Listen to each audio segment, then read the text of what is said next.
Here are 10 college football teams that I think could be in for a breakout season this year. Starting at number 10, I've got Utah State. Bronco Mendenhall still has it as a head coach. He showed that last season at New Mexico, and at Utah State, he's going to have much more talent than he had with the Lobos, and I think that's going to translate to some early wins and a really great first season.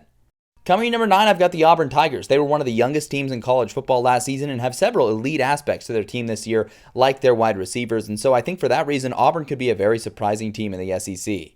At number 8, I've got LSU, who's on this list not because they'll go from bad to good. They were a good team last season, but it's because of the potential I think they have to go from good to great this year. Their defense could truly become one of the top defenses in college football, and I think their offense is going to have a big, explosive year.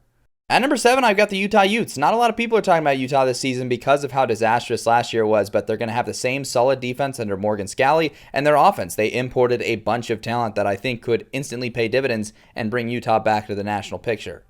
At number 6, I've got North Carolina. Despite the off-the-field distractions, I really like what they're looking like defensively this season. Offensively, they kept a lot of the existing infrastructure on this team, and I really like that as well. And they've got a very easy schedule in the ACC, so they could easily have a breakout year.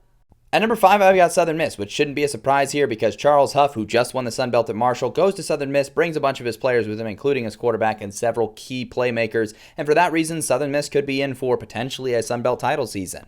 At number 4, I've got Georgia Tech. The Yellow Jackets are another team that was really solid last year, but I think the leap they make is going to be substantial enough to categorize it as a breakout. At number 3, I've got Oklahoma. The Sooners simply have too high of a floor on defense and too high of upside offensively for me to ignore them this season, and I'm just really excited about what the Sooners might bring to the table this season. At number 2, I've got Washington. The Huskies are a team stock full of talent that lost a bunch of one-score games last year, and I think can really have a great year in the Big Ten, where it's hard to rise up the ranks fast, but I think Washington is capable of doing so.